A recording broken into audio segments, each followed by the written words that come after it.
All right, so like I said, we're going to pick up here in chapter 2, verse 6. Before we get to the first question that I have just on this section, let's go ahead and read 6 through 10. Let me read. Well, but before I do that, real quickly, I always like to start with a review. I'm sure it takes up at least a couple minutes of my time, but I think if we just jump right in, we need to remember where we are and what's going on. Remember, Paul, writing a letter to the brethren of Galatia, gets to the point real quickly that he's concerned about them and where they are because they've turned aside, they've turned away from the doctrine of Christ to a different doctrine that was being taught. And that other doctrine, as we see throughout, it's already been alluded to, is a doctrine that the Judaizing teachers brought in, that you need to continue to, there is this keeping of the old law that needs to be there as well. It's not just baptism and being a Christian, but that you got to hold to the old law. And Paul's extremely concerned, in particular it's circumcision, but Paul's extremely concerned about this. But one of the things that he has to do from the beginning is defend his apostleship. Because apparently what is evident from this is those who are teaching this other doctrine, it's not just a different form, it's something completely different entirely because it's not the doctrine of Christ, like we talked about this morning. Because whenever they came and started teaching that, they also started to say, well, Paul's really, he's not on the same level or on the same tier as the other apostle. He's a second-tier apostle. His apostleship isn't as strong, so you really don't need to listen to what he says. And so through the first 2 chapters, what he's doing is he's laying out a defense of his apostleship. Again, not taking it personal per se, but doing it because what they are turning from is not from Paul, but from that doctrine, which is the doctrine that saves, and that is what Paul is doing, defending his apostleship because the words that he said were not his, they were Christ's. So then we get here into chapter 2, get into verse 6. This is apparently after he has gone to Jerusalem, and he's meeting with those in Jerusalem, meeting with the other apostles that we pick up here in verse 6. Somebody want to read 6 through 10? Jason? But from those who were of high reputation, what they were makes no difference to me. God shows no partiality. Well, those who were of reputation contributed nothing to me, but on the contrary, seeing that I had been entrusted with the gospel to the uncircumcised, just as Peter had been to the circumcised, for he who effectually worked for Peter in his apostleship to the circumcised, effectually worked for me also to the Gentiles, and recognizing the grace that had been given to me, James and Cephas and John, who were reputed to be pillars, gave to me and Barnabas the right hand of fellowship, so that we might go to the Gentiles and they to the circumcised. They only asked us to remember the poor, the very thing I was also eager to do. All right, very good. So, question 1, and it covers this kind of whole section. We'll get to this one hopefully a little bit rather quickly, but what was the conclusion the apostles came to on Paul's trip to Jerusalem? Remember, he went there. He went there to discuss the circumcision and other things like this. What was the conclusion that they all came to? That he was an apostle? Okay, that he was an apostle, right? It's proven because he's teaching the same doctrine that they are. David, I think you said something too. Yeah, that the gospel is for all. And that gospel has nothing to do with the old law from the standpoint separate apart from the old law, right? You don't have to be circumcised to be saved. You don't have to be circumcised to be a Christian. There's no amount of keeping of the old law. That's the conclusion that they had come to whenever Paul is there and they're in these conversations and he leaves. So those who seem to be high in a position did not teach Paul. He showed them the gospel is for all. And again, this goes to Kai's point. He's proving that he's as much of an apostle as them, right? Because the conclusion that was actually reached when he was there was what I was teaching is right? Circumcision is not needed. Those who seem to be in something that were in high up positions, they didn't influence me in either way. The conclusion we all came to was that what had been revealed is the fact that the gospel is for all. And that's what David was pointing out. Paul did not look at the men in Jerusalem as those on a higher level than he, or anyone else for that matter. He understood no one is higher than another. In God's eyes, he shows no favoritism. So he lays that out there. He talks about the fact that it didn't matter who he was talking to, although he certainly was talking to those who many viewed as a high position, if you will, these apostles, Peter and the others. One of the conclusions that they come to is that the gospel is for all, and that the gospel that Paul was preaching is the same one that they were preaching. In fact, he goes on to say the same gospel that Peter had been preaching, right? Same gospel Peter took to the Jews, Paul took to the Gentiles. Those seemed to be pillars in Jerusalem, extended the right hand of fellowship. In other words, they showed that all were in agreement. It wasn't like a give and take agreement. All were under the same understanding of this is what was revealed, that this is truth. And with Paul and Barnabas to continue doing the teaching they were amongst the Gentiles. Same one that Peter had been doing and others have been doing amongst the Jews.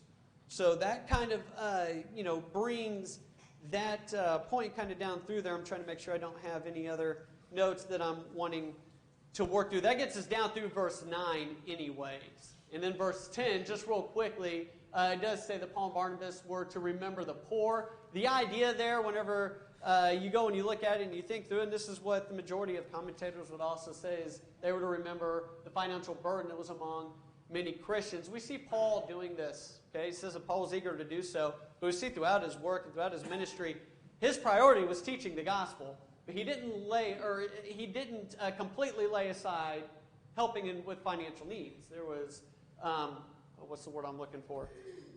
A famine, right? Those things that were going on, and there was a need of others that were out there financially, and if possible, Paul sent and took support in helping those that were in need. So this was something that they did.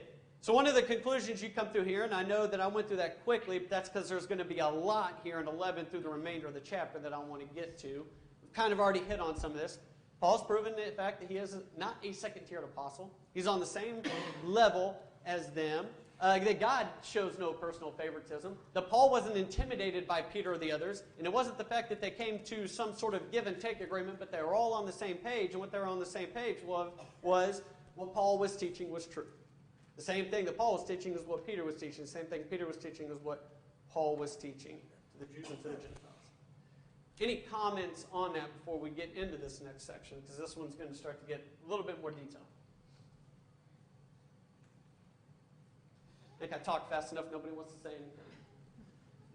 All right, let's read 11. I don't know if I want to go all the way through 21. Let's read 11 through 13. This whole section kind of all lumps together in my mind. I kind of kept it together in my outline. But let's go kind of some breakdown that I have going through this. Let's start 11 through 13. Somebody read verses 11 through 13. Now when Peter had come to Antioch, they withstood him to his face, because he was to be blamed. For before certain men came from James, he would eat with the Gentiles. But when they came, he withdrew and separated himself, fearing those who were of the circumcision.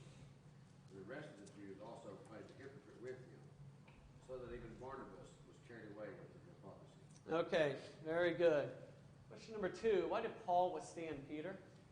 This might bleed into some of the other scriptures we're going to read in a minute, and that's fine, but according to 11 through 13, why did he withstand Peter?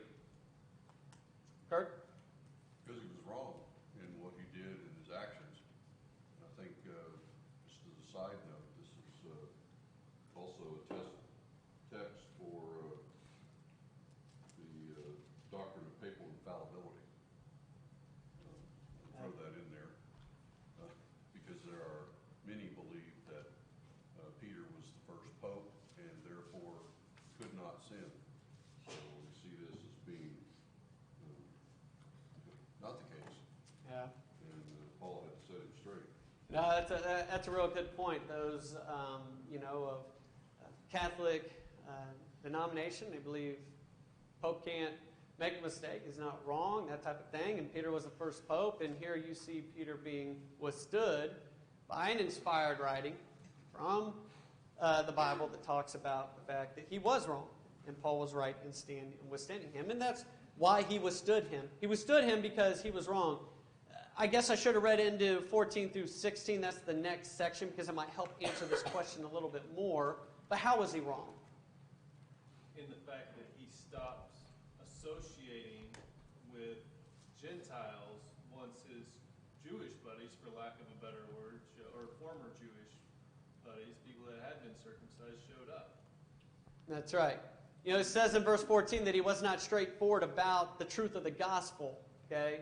And so that's kind of getting to the point. Well, this is why Peter had to withstand him. That's what Crow's talking about. He was wrong. He was wrong about the gospel and the truth in it. And how did he do it? Well, he showed that in the fact that he would eat with the Gentiles, and then the Jews came, or those from James, pointing to the fact that those coming from, whether they literally came from James himself or sent by James or Jerusalem, it's irrelevant. They were definitely those who were Jews came, and he had to withstand against Peter because Peter feared them.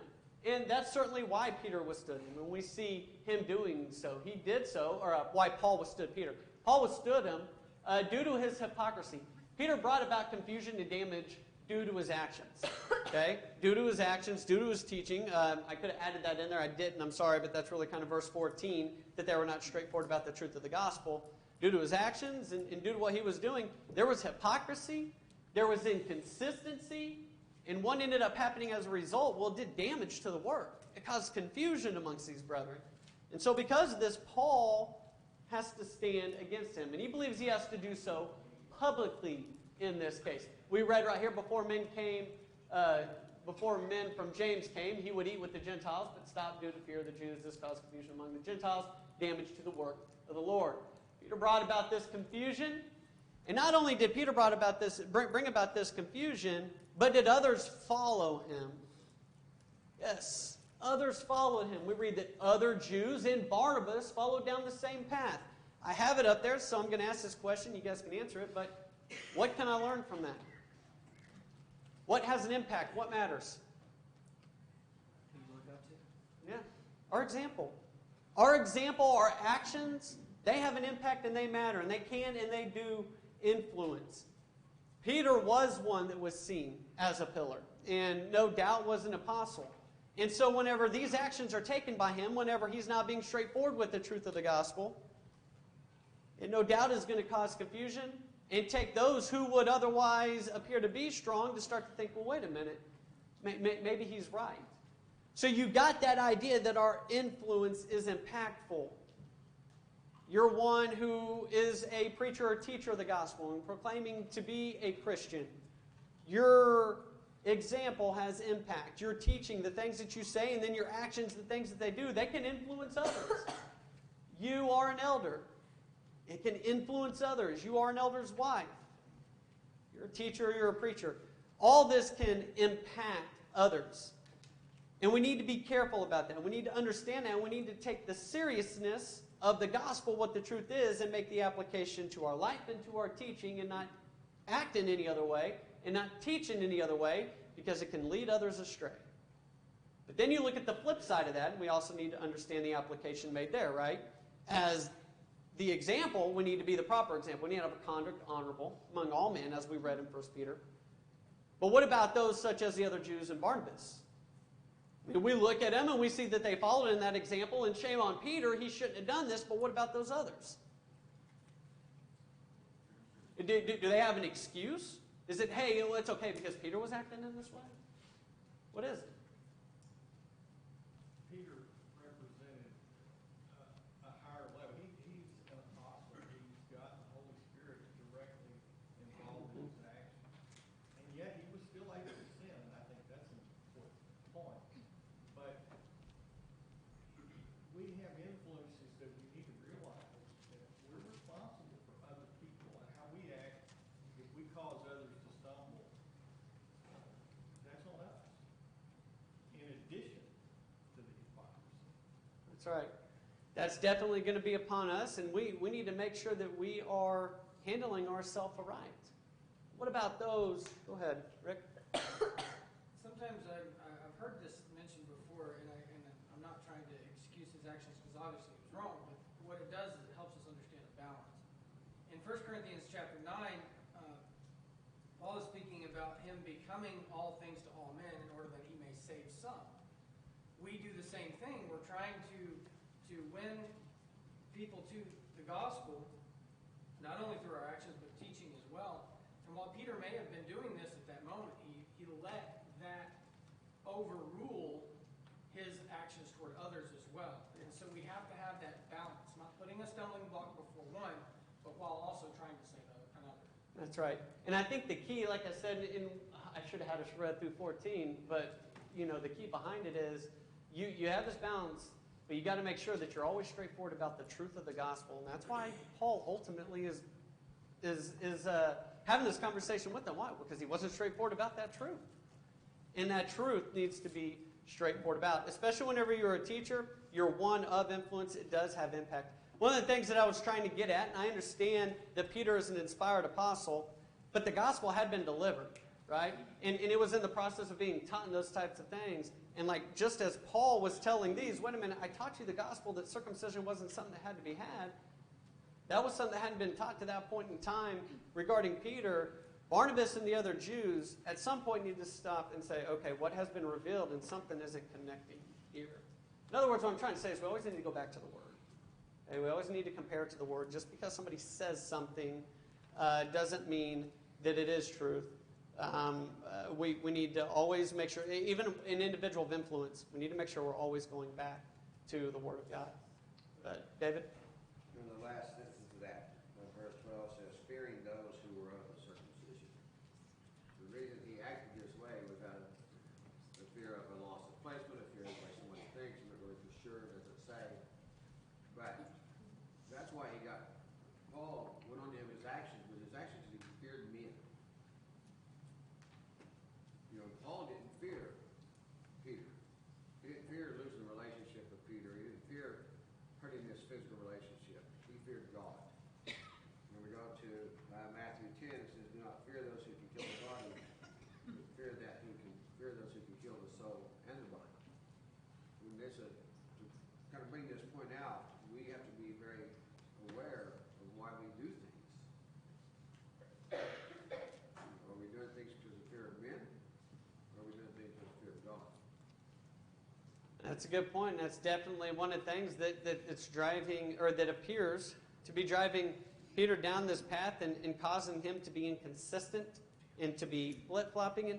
And that's one of the other things that, I'm talking about those individuals that, like Barnabas and the others, that followed him into this hypocrisy. What do we know about Scripture? It's always what? Always consistent.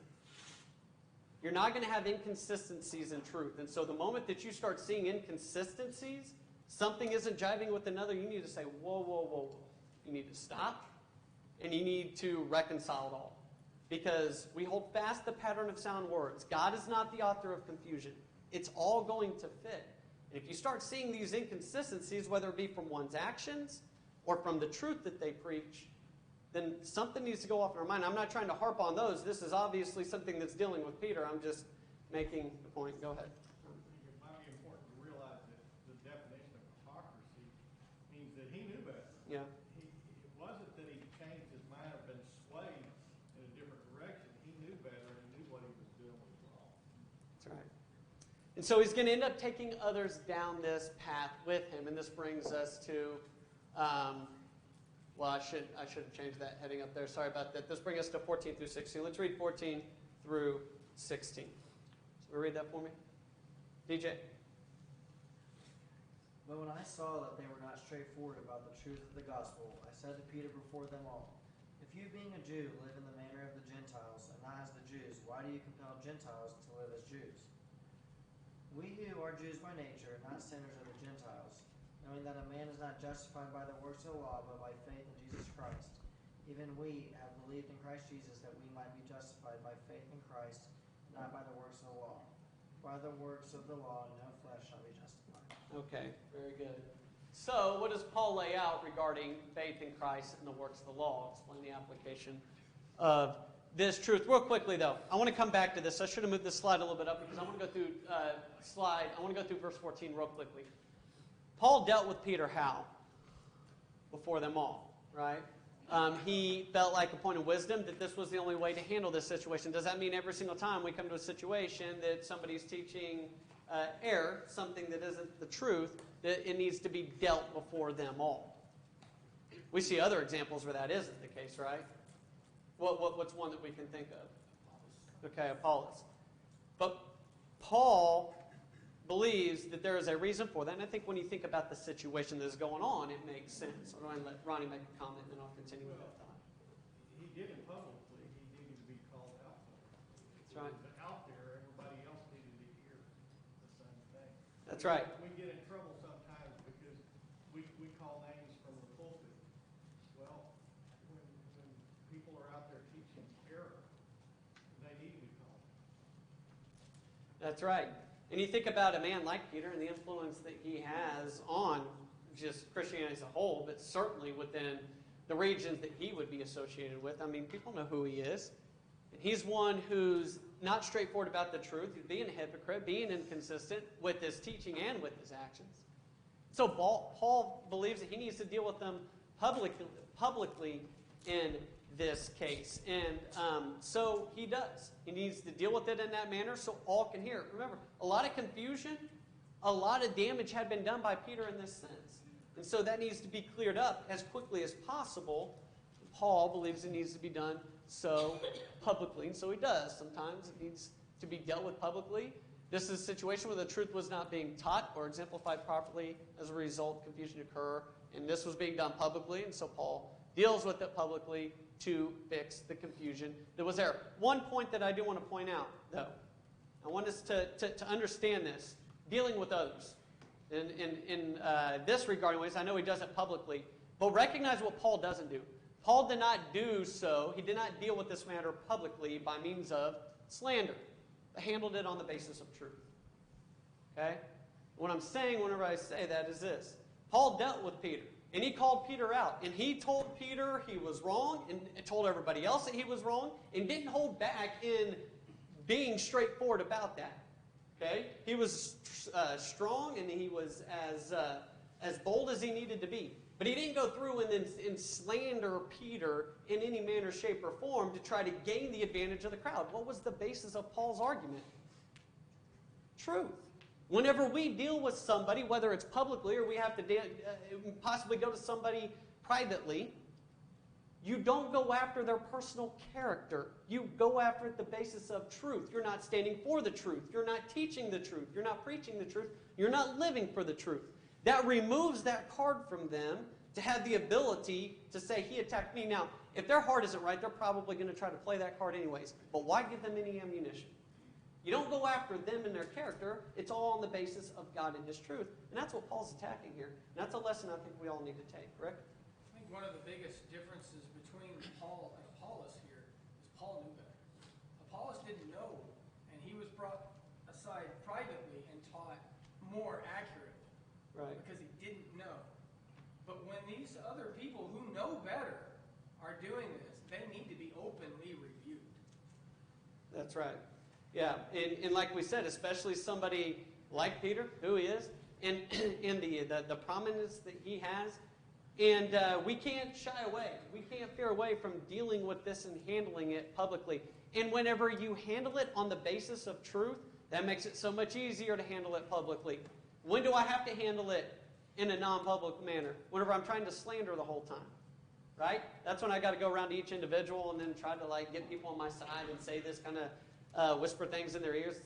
Whenever your standard and what you're dealing with is a basis of truth, and whenever you have a situation like this, Paul believed that it needed to be done so publicly, and he did, and he kept it on the basis of truth. Any comments on that before we do get into what he then goes in to talk about? Because it was his actions, but remember, it was also because he wasn't being straightforward about the truth, and Paul's got to do some teaching on that truth. We're going to get into that here in the next few verses. Anything on this?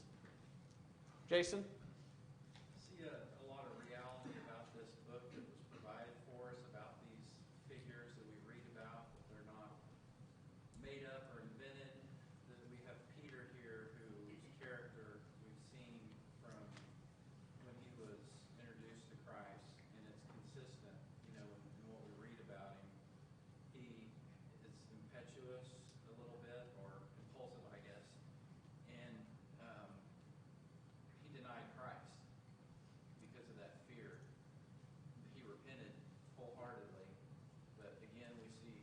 situation where he's been caught up in something and his fear of these men, and you see the reality of who he is as a person, and that God still used him in that manner. Yeah, that's right. And that's one of the things, and I don't know if I ever mentioned it. Whenever I was going through the book of 2 Peter. But it's real interesting, and I'm not a Greek scholar, so Harry was kind of helping me through this. But whenever you see the progress from where Peter was, in the life of Christ, and even at this point in time, to where he is in a book like 2 Peter, where it appears to be the end of his life, the growth that he has, right? And so it does give us encouragement. Somebody with the character of Peter, God was long-suffering, God was patient, and allowed him to continue to grow in that way. And that's that's something we should all be striving for. James? Well, two things about Peter as well. In Acts chapter 15, we see this kind of taken in this time period. Earlier in that chapter, they were in Jerusalem, and that's where Peter was taking a stand saying the Gentiles are the same as we are. And he's teaching them. And you see that not very long after that, they were in Antioch. Yeah. So it didn't take him long to make this mistake. But we also see the good side of Peter, where we see later on down the line, he didn't give up. He repented and moved on. He knew he made a mistake, and he repented and moved on. So it's, Satan works that as quickly. You think you could be doing well, you're teaching well, next thing you know, you're in a trap, and then afterwards you have to be consistent with God to seek forgiveness and move on. That's right. That's right. You see Peter, you would think, how can he be one who flips? Satan works in those kinds of ways, and we need to make sure that we're withstanding him. Also that we do have that time to move on. Kurt? Well, we also understand perhaps why Paul did this publicly is because we can't forget that Peter was the one that saw the vision from God in Acts chapter 10, and whether or not he withdrew himself from the Gentiles and eating with them because of the food, or whether he did it because they were Gentiles, we don't know. But what we do know is that vision told Peter, don't consider unclean what God has cleansed. So whether it was the food or the people, he should be the one that was, and had been probably, the one that was teaching that from his vision. Yeah. And now he has gone back on it. So Yeah. that may be one of the reasons why Paul made it more of a public thing. Yeah. Is because it was a pretty stout hypocrisy. It's interesting because in Acts chapter 15, what does Peter use as proof that the gospel is for all and the Gentiles don't need to be circumcised? He uses the example he has from Acts chapter 10, right? And yet we see this flip on him. And so once again, it goes to, you can see that is very much the reason why Peter or Paul would need to publicly address this situation. Ronnie? We don't know what Peter said or did. We do know what he didn't do.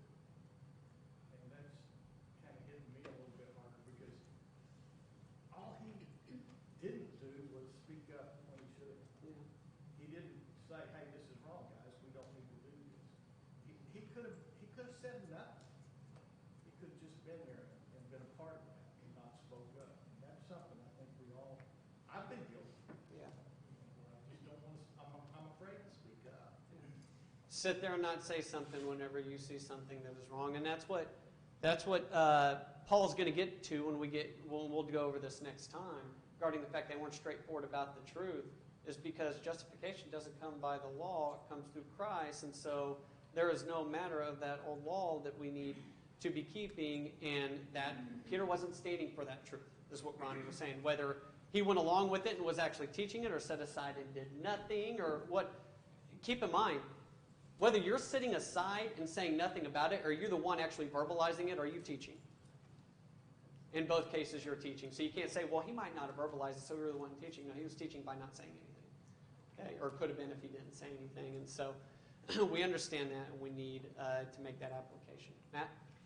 I think this goes into also into Galatians, where if anybody brings you any other gospel than what we have, let him be accursed, when Paul says that. So Paul's doing Peter a huge favor here, because he's keeping him from that damnation that later on in Galatians he says that they're going to face if you Yeah, certainly. You go back to the beginning, and Paul lays that out, and this is something that Peter's doing. In all this, and this is the last comment that I'll make, I believe, about to have the second switch, but light switch. What Peter is doing in what is being understood as he's writing, because remember, the first 2 chapters, he's proving some other points, but one of the main things he's doing is he's showing what? He's not a second-tier apostle. Who's the apostle that he withstood? Probably the one that was the most well-known. I'm not any lower than these guys. The message that I have is from Christ. In fact, I had to stand against the one that you think, or that you're being told, is higher tier than I am. And so we recognize that. We see that. Next time we'll pick up with verse 16, and we will get through the end of the chapter. I will probably go ahead and get questions for part of chapter 3, just in case we get to that. It's a joke. But I definitely will get them out there. I don't know if we'll get through it, because there's quite a bit to unpack there in 16 through the end of the chapter. Appreciate your comments, and thank you for your time. We'll now take a break, and